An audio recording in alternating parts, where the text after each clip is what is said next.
today, the Honorable Premier, the AG, and honorable members that are with us, Mulweni, as well as the Secretary and the management of the legislature.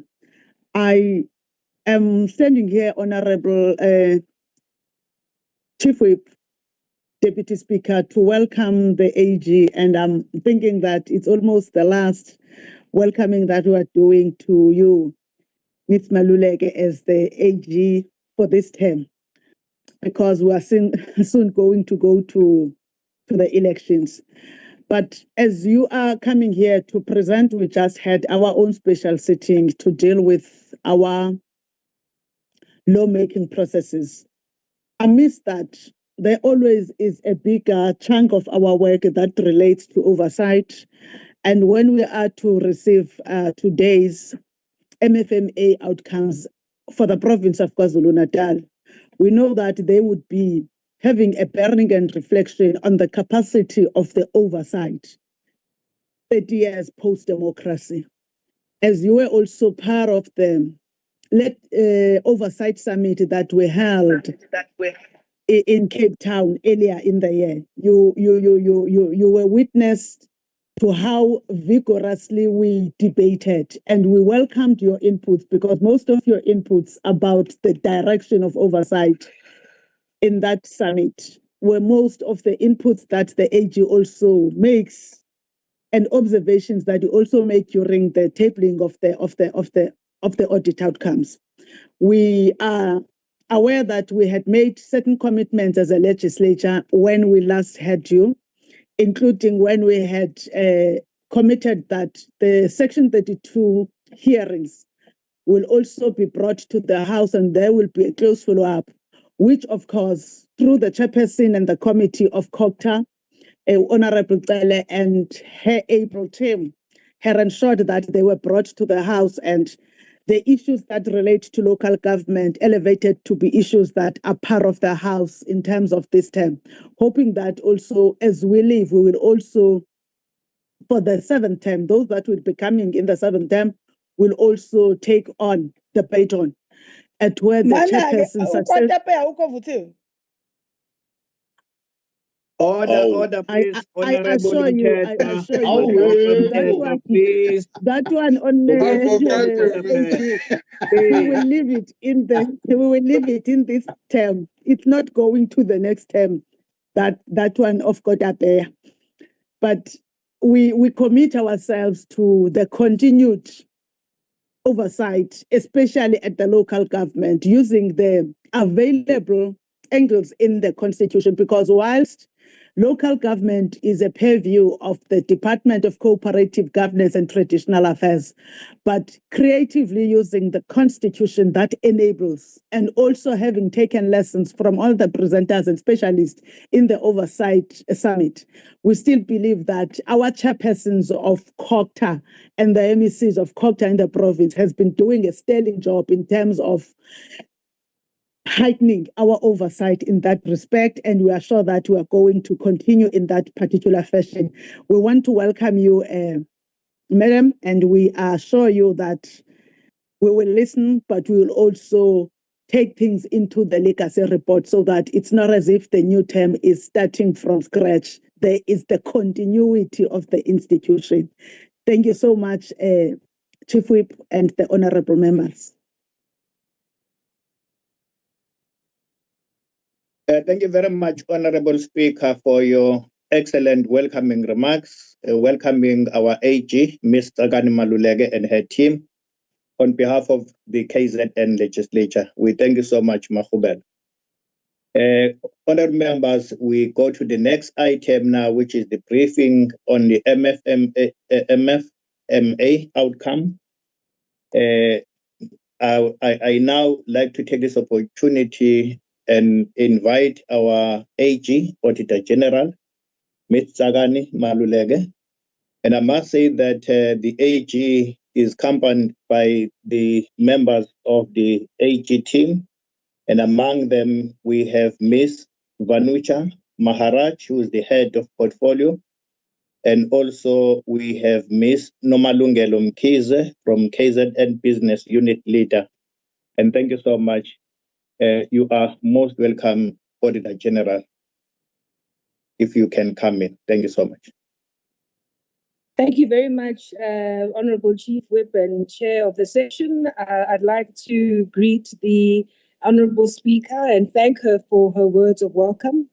The Honorable Premier, it's always a delight to share a platform with her. I'd like to greet the members of the Provincial Legislature in this very lively hearing that you're having, a sitting that you're having. And the Secretary of Parliament of the Legislature, as well as the staff and officials from both the Legislature and from the provincial government. And of course, my colleagues from Team HSA, who today are led by the business unit leader, Ms. Nomalungelo Mkhize, whom I know you've interacted with a number of times before. Gugu, who's one of my colleagues, will be helping me run the slides. Honorable Chief Whip, I want to link my comments to the conclusion of what the Honorable Speaker was saying, which is that the conversation we've been having between our office and yourselves as a legislature has been one that has been in motion and touched on various themes, but consistently so for a long period of time. And I do want to thank the legislature for continuing with implementing the commitments made last year. And I do want to add my voice to the importance of driving many of these things over the next period following the elections, so that there is continuity of a focus on building the institutions of local government and governance. So I would like to encourage that we focus on continuity. The report for this year really deals with the orders for the local government sphere of KZN province for the year ended June 2023. The audits have all been completed and the reports tabled in the respective councils. The analysis and the consolidated storyline that I will share with you has been the subject of engagements between my team here at the office and the executive led by the Premier, including the Troika. And it's also been the subject of engagement with the Speaker. So the detail has already been shared. Mine is to give a high-level report back on where we find ourselves a year since I addressed the Honourable House. Our report is titled Clean Audits, an Excellent Foundation for Effective Governance and Service Delivery. And I'm sure that it is a statement that would find resonance with many of the things that the provincial legislature has been driving. On the next slide, we often deal with the mission and vision of the office. Principally, it's really just to remind all in our audiences that our work is done in the context of our constitutional mandate, which sees us auditing and reporting independently on how finances have been managed, how performance of institutions is being driven, and how governance processes are running, and all with the view of saying, how do we support ongoing improvements in the status of performance, of institutional integrity, of accountability and transparency throughout the sector. And by now, you're well acquainted with our ecosystem of accountability, which really makes the point that is going to take all of us in the ecosystem of accountability, playing our roles, as different as they are, but as complementary as these roles are. It's absolutely crucial that all of us be more and more effective in playing our given roles. Fortunately, in this particular province, this message on local government has really landed and gained tremendous support from the leadership in oversight through the legislature, in the executive through the work of the Premier and her executive, but also in the administration. So it is pleasing to see that the message we've been giving about the need for provincial government and provincial oversight to take an active interest in driving better performance, accountability, transparency at local government level. That message has been heeded. And I do want to commend the province for doing that and almost highlight the need for that to continue into the future. The overall audit outcomes for this year indicate that out of the 56 auditees that we are analyzing, being 54 municipalities in KZN and 2 municipal entities being Utukela Water and Mzinyati Development Agency, this is the nature of the outcomes. We've got 4 clean audits. Most of the auditees are sitting in the zone of unqualified with findings. That means that their financials are credible. However, they do have findings and weaknesses in the area of performance management and or compliance with the rule of law. There are 10 municipalities that still sit with qualified audit opinions and 1 that is still got an adverse audit opinion. One of the things that we are particularly delighted to see is the move that the province has made to get away from disclaimers. I think that's quite important. It is crucial that we never go back to the space where there was a tolerance of disclaimer audit opinions. Certainly the message of the office has been heeded, and all players have taken an active interest in pushing back on that through the work of the provincial executive as well as the work of the legislature. And as I've indicated, that we must continue to build on.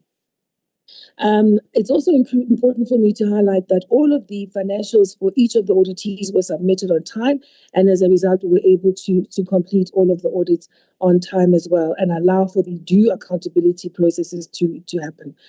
There were 6 improvements in municipalities, whilst there were 3 municipalities that regressed on audit outcomes. But more specifically, I'd like to just highlight just a few municipalities that need to be noted in terms of how they've moved.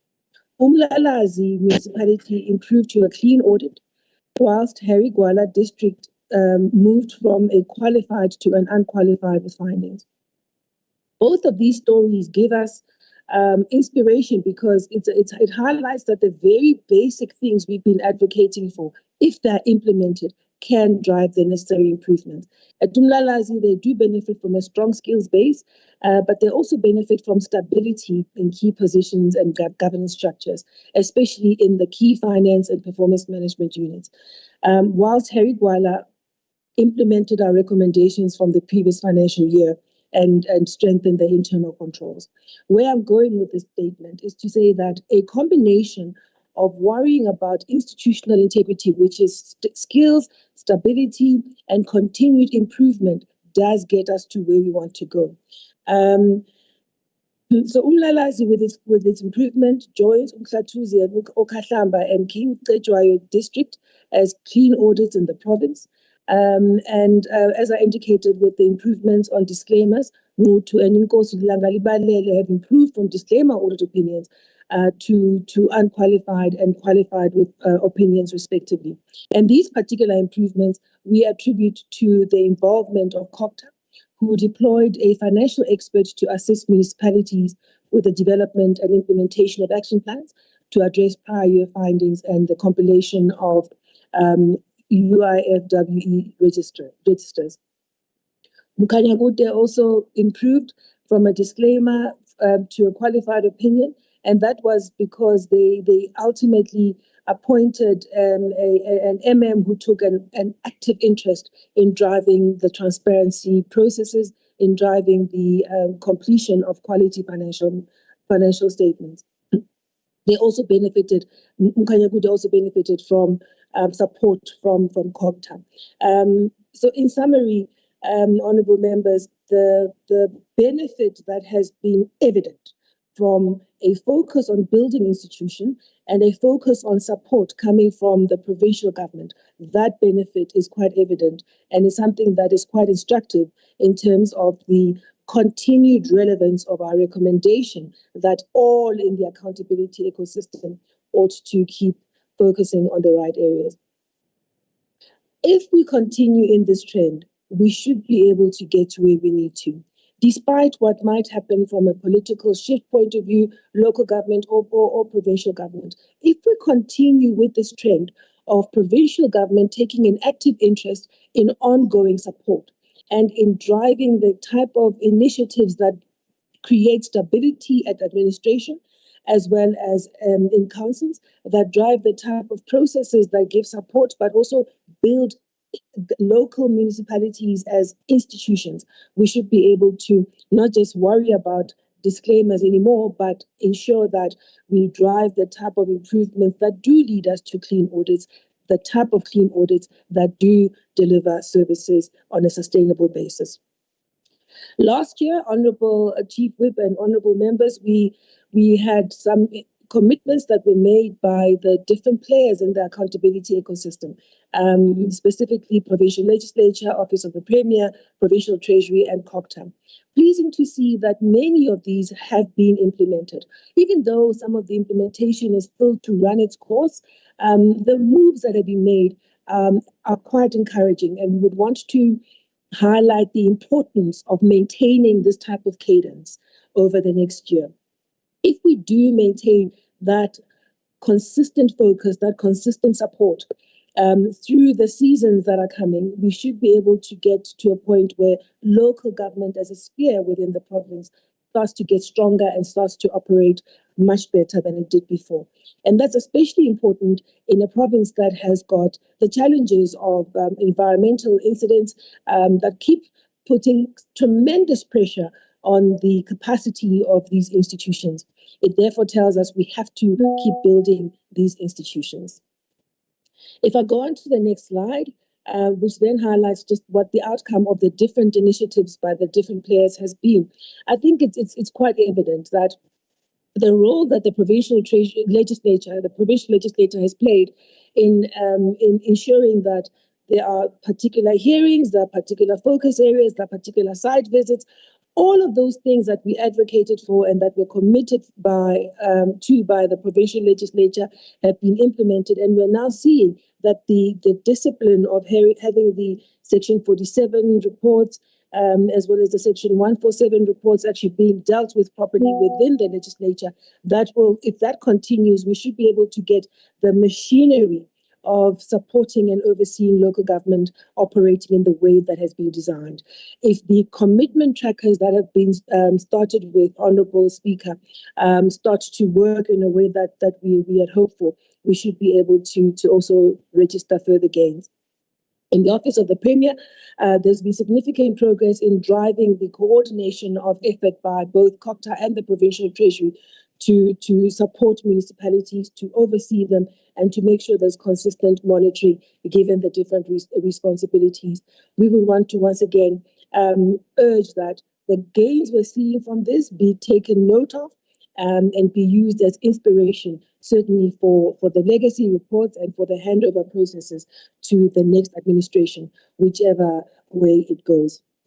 Of interest to us as an audit office, Honourable Chief Whip and Honourable Speaker, is that there be consistent focus by all in the accountability ecosystem, whomever is elected and appointed to act as stewards over public institutions, that they continue to focus on these very things that we've seen can register success. And as I head and gallop to my very last slide, because I'd like to provide an opportunity for dialogue, there can be absolutely no doubt that clean audits are an excellent foundation to effective governance and sustainable and effective service delivery. We therefore call upon the leadership to ensure that performance information gets some focus and ongoing attention, so that that instrument of performance information really starts to deliver what it was meant to do, which is to help us navigate the space of driving performance by municipalities given the ongoing and daily service delivery demands, but also the longer range plans in terms of infrastructure maintenance and infrastructure build. And we believe that if we can focus on that area, we should be able to get that to really assist. We also call on the accounting officers to really worry about financial and performance management within their municipalities. Absolutely crucial that municipalities don't just focus on debits and credits in the financial statements, but see that those resources, those financial resources must deliver what they were meant to do. And there they've got to put in internal controls and a culture that demands that there be adequate attention to delivery on an ongoing basis. We also would like to highlight the importance of the executive leadership being deliberate in investing in the capability of the province and its municipalities to respond to the pressures that come with disasters. There's no doubt that we are called upon to build institutions of resilience and that have the type of ability to respond to disasters that we currently don't have. And maybe the last call to action would be that both the political and administrative leadership must focus on building a culture of accountability. They must focus on building processes, systems, disciplines, and monitoring controls that will ensure that there is compliance and that there is the implementation of effective consequences when things go wrong. Otherwise, if we don't do that, we're not going to build the type of culture that we require to have strong institutions that are responsive, that do perform, that are resilient, and that are trusted by citizens in the way that they should. And with that, I have saved you 3 minutes, Honorable Chief Whip, and I'll hand back to you. And with tremendous gratitude for this opportunity to address the House and to share the report on local government for 2023. Thank you very much, Honorable Chief Whip.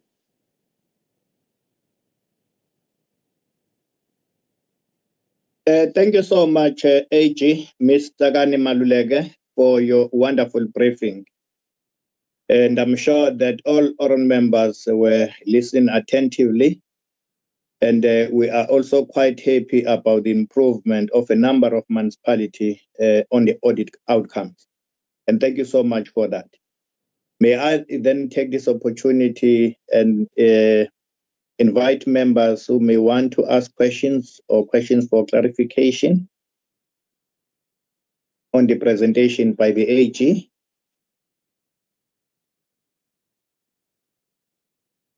Are there any other members who may want to ask questions? I can see Honorable Kaula for now. Kapisa, you can come in. Over to you.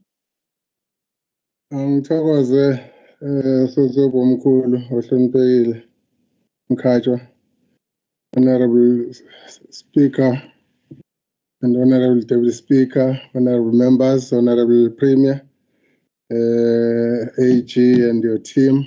Good morning. Just one issue, Honorable Chief Whip. In some ways, experience has shown me that with an effective oversight, especially by a very strong SCOPA committee, you are likely to improve on the performances of departments in terms of compliance.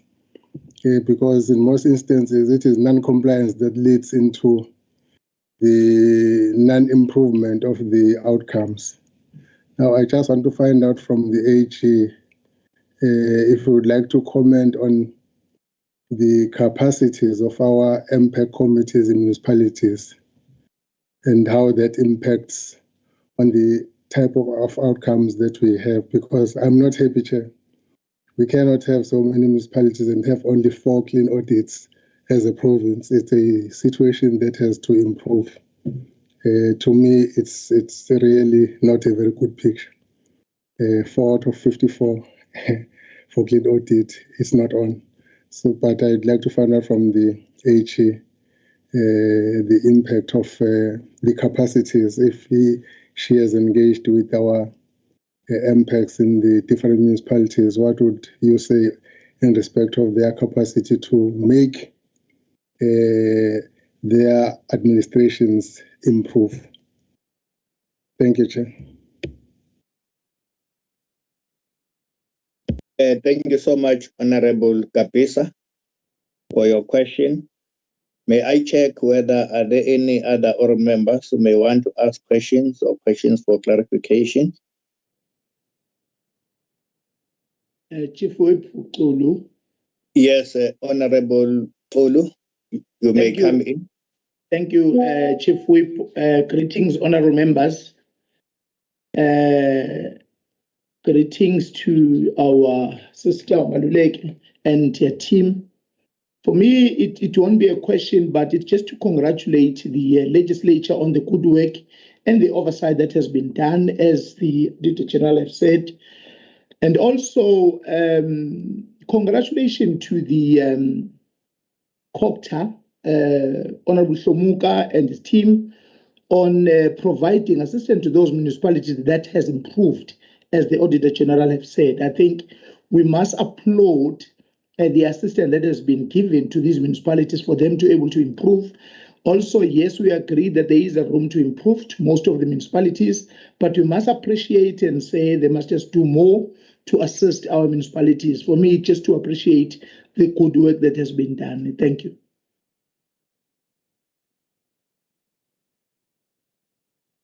All right, thank you very much, Honorable Pulu, for your remarks. Are there any other oral members? It looks like there is none. May I once again invite our AG, Ms. Tsakani Maluleke, to respond on the question that has been asked by Honorable Kapisa. Thank you so much. Thank you very much, Honorable Chief Whip, and I'd like to thank the Honorable Member Kabisa for the question. The impacts in the province, they've been established, but they are not yet operating at the level that they should. It tells us that we have yet to reach the optimal level of investment in the capacity and in the impact of impacts. Similar to disciplinary boards, most of the municipalities have established disciplinary boards, but they are not yet operating at the level that they should. Again, I think it's about ongoing investment in that function.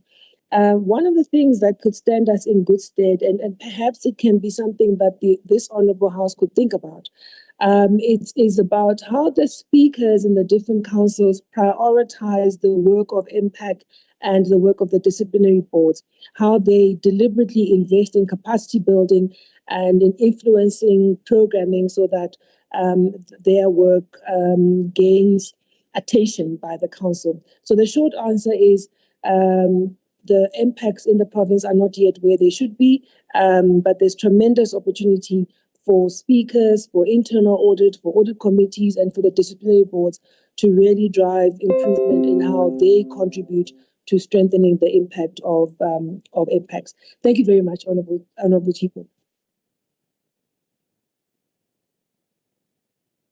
Thank you so much, AG, Mr. Tsakani Maluleke, for your response.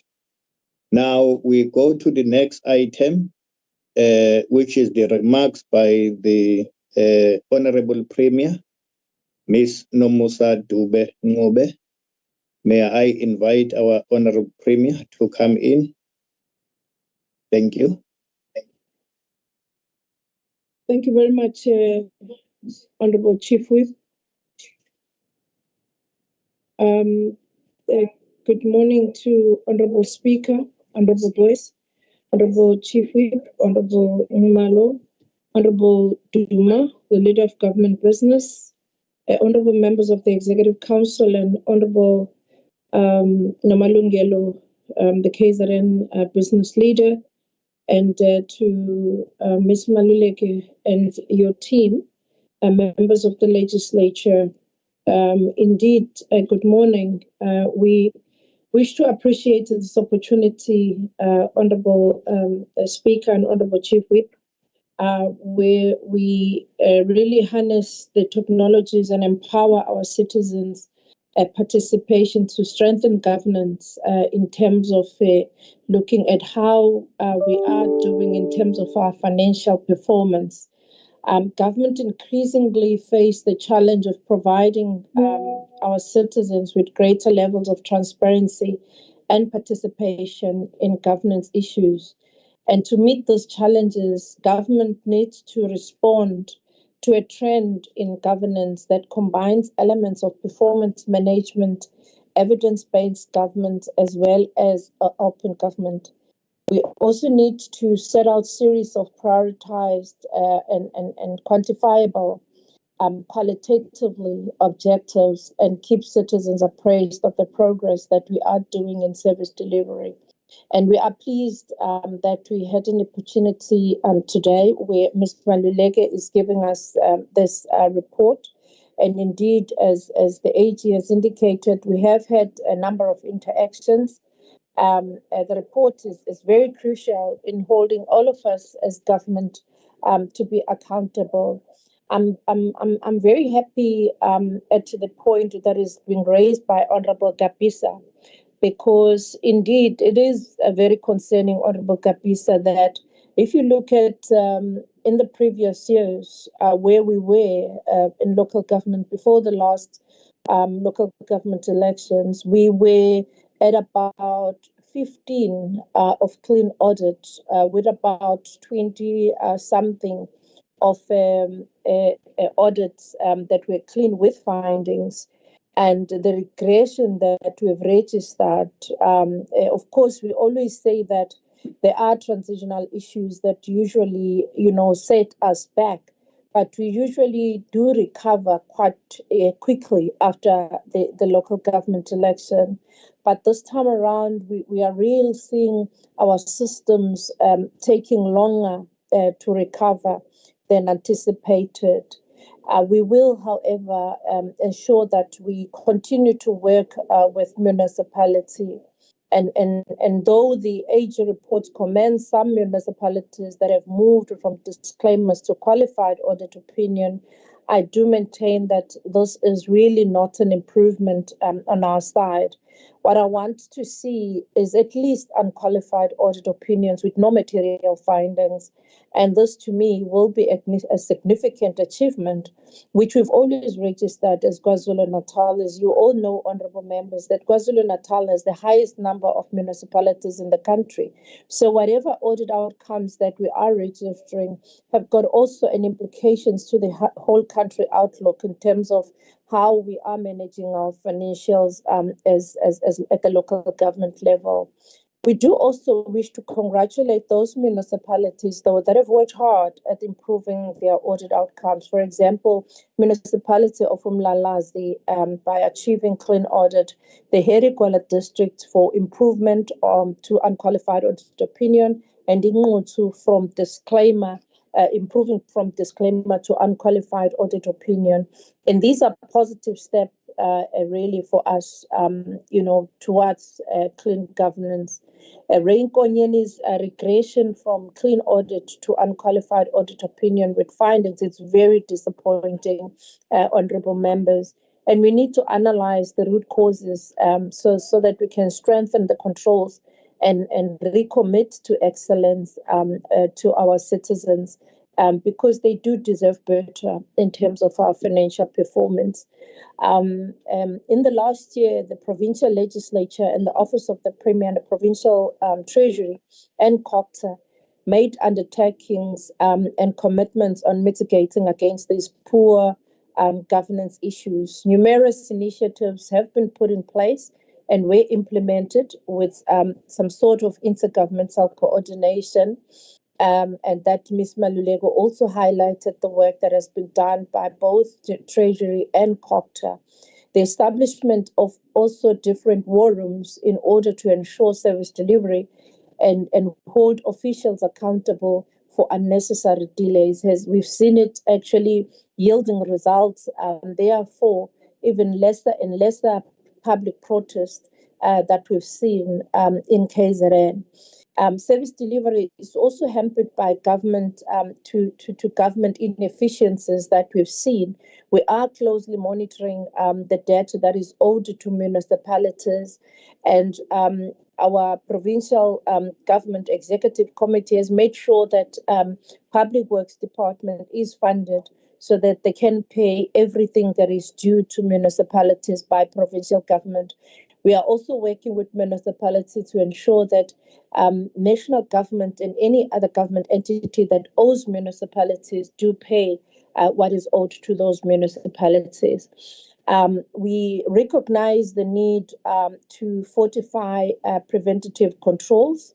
We will continue to encourage our leadership, to invest in the robust systems and training and as well as playing the oversight a strong oversight role by municipal councillors. The point that Gabisa indicate as to what is the role of municipal public accounts committee in terms of their oversight role, because those are some of the early warning systems that we could use at the municipal level to ensure that at least we gravitate towards the clean audit and clean governance. As KwaZulu-Natal government, we are committed to continuous improvement. We will work closely with the AG's office and all municipalities to implement the recommendations that are made in these reports. And together we'll also build, a foundation for cleaner and more accountable governance as we approach the new administration that will be taking over the work that has been done by the current administration.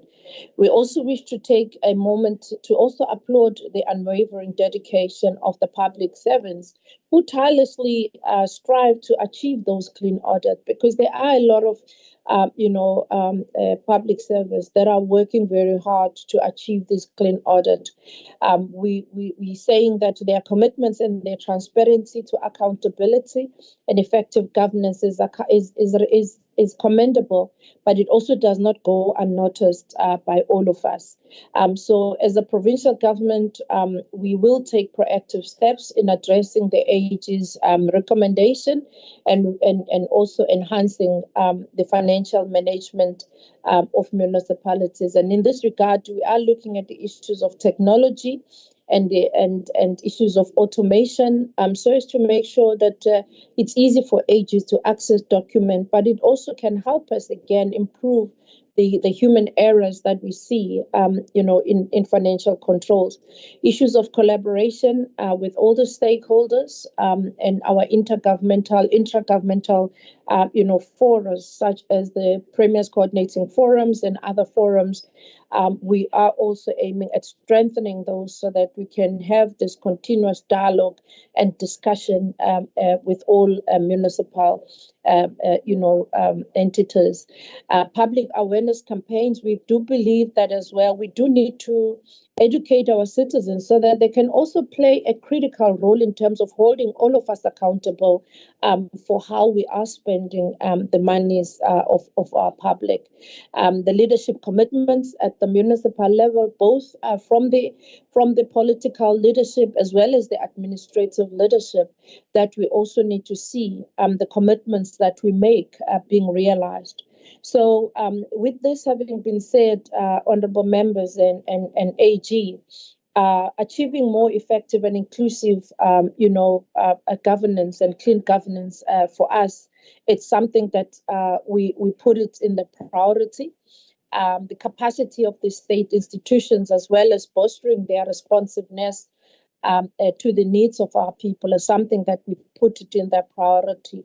As it indicated in the priority number 1 that the president indicated, that one of ethical, skilled, public service. Strengthening governance institutions means that we're taking a holistic approach to accountability, working through the Executive Council, through the legislature, the independent institutions such as the AG's office, the civil society, as well as working with the private sector. Our province is resolute in pursuing the clean audits, efficient resource utilization, and improved service delivery. And we will work collectively, AG and honorable members, in building a prosperous, a good governance and a good KwaZulu-Natal. We wish to embrace the report by the AG. And we are also committing that together we will build a KZN, a KwaZulu government that strive on transparency, integrity, and effective governance. Thank you very much, Honorable Chief Whip and honorable members. Thank you very much, Honorable Premier, Ms. Nomusa Dube Ncube, for your wonderful remarks. Raising a number of issues in response to the presentation made by our AG. We thank you so much for that. Honourable members, may I then once again invite our AG to make last remarks before we conclude. AG, over to you. Thank you very much, Honorable Chief Whip, and I'd like to acknowledge the words of the Honorable Premier and to reiterate maybe the last message from our side, which is that we must prioritize the attainment and maintenance of clean audits. There's absolutely no reason why the majority of the auditees in KZN cannot get there.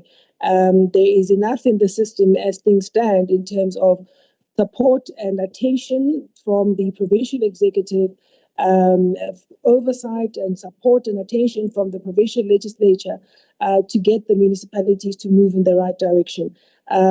It's going to be a long road, but we are firmly on it from what we assess. We simply have to stay the course. And with that, I would like to thank you once again, Honorable Chief Whip and Honorable Speaker, for allowing us to present this work in the midst of your very busy program, and to wish all of the honorable members well over the forthcoming period, and to indicate that as an audit office, we will remain available to work with the next administration to ensure that the members that are elected are appropriately inducted so that the work can continue.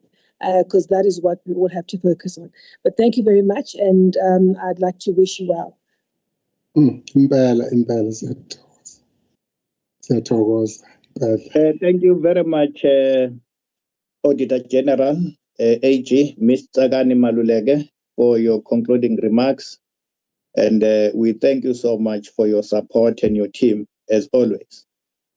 At this point, honored members, I would like to invite our Honorable Speaker, Ms. Nontembeko Boyce, to give us our closing remarks. Honorable Speaker. Thank you, Chief Whip. Thank you so much, Honorable Premier. Thank you for your commitments, and it's more refreshing because we have seen them in practice actually. But I also want to thank you, AG. You know, whenever there is this presentation, something is always making one feel that the work of oversight is still having another long way to go. And as the provincial manager, Ms. Ncube, earlier on was presenting to myself and the Deputy Speaker, I think sometime back, my heart was on that list of 11 municipalities doing harm. But also, we were also focused in our mind on the list of the municipalities in Section 139, under Section 139, and how in most cases there's still lack of progress, and in very few cases there's some progress.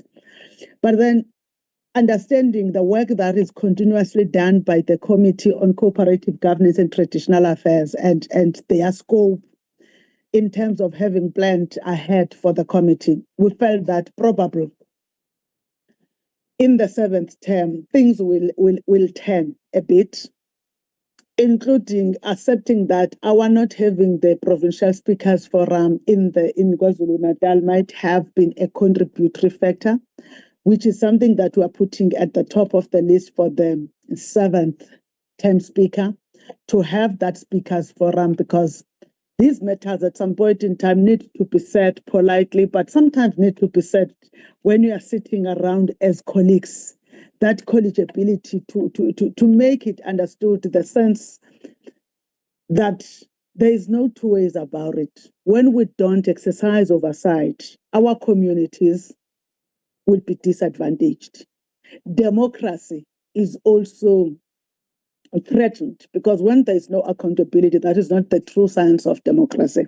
But we are hopeful that we are going to be seeing more in the 7th term, those that will be present.